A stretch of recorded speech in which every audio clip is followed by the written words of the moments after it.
Isolated, remote, tranquil, Badger Head, so named after the female convict Charlotte Badger, a short distance west of the Tamar River and a 10-minute drive from the Beaconsfield and Greens Beach. Jutting out into Bass Strait, the headland provides shelter for the beach and hill lands for the prevailing winds, which allows it to maintain both its natural beauty and remain tranquil and isolated. Accessible only by a dirt road, Badger Head has provided the ideal holiday or permanent residence spot for a number of landowners, one of whom was able to provide insight into what is appealing about Badger Head.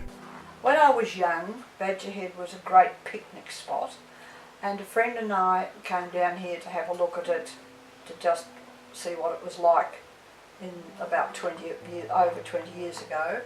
And I liked the look of it and said, wouldn't it be wonderful to have a shack here? And then shortly after that, a shack came up to be bought, and I came down and I bought it. And at the time I thought a shack would be really nice. I would come down every fortnight because I lived in Launceston, and I did that for a couple of years, and I invited bushwalking clubs, people from bushwalking clubs, to come down and spend a weekend, and we would walk over to Copper Beach and over to Bakers Beach, and I got to love it.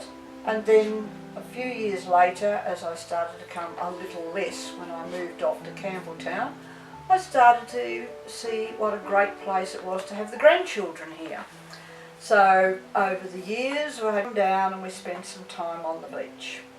I love the beach. I've done a little bit of fishing, I've done quite a bit of swimming, I've done a little bit of walking. I like to come about once a month and sit and read a book, or I'll attempt to paint a picture every now and then, get to know people and be part of the community, and it's great relaxation away from a busy life. There is a campsite that had been built by the local clubs of Beaconsfield, Exeter and Beauty Point, now laying abandoned on site. There is also a natural waterfall, which at the time of filming was unfortunately not flowing, yet it is still showed impressiveness of the bedrock that makes up most of the headland.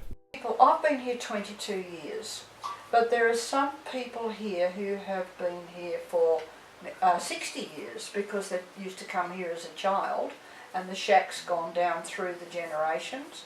Quite a few people, it's a very stable community, quite a lot of people have been here for 3 and maybe 4 generations, and so elderly people still come here and great-grandchildren are here, and you get to know them, but every now and then you'll catch up with somebody that you haven't seen for 6 months or a year, catch up what they're doing. They're always there if you've got a problem, and that's really rather nice. There are some weekends where I'm the only person here, and that's very quiet and you don't see many people. You see a lot of people walking on the beach of a Sunday or a Saturday, especially they come in from outlying areas and come down and have a bit of a picnic, and they'll stop and talk to you and have a look at the place. Lots of visitors, lots of tourists actually, come down and look at it and see that it's a bit different from most shack areas. There's no shop here, there's no public toilets, there's no public anything but just the beach. As I've got older, it's just a tranquil, peaceful, calm place to be.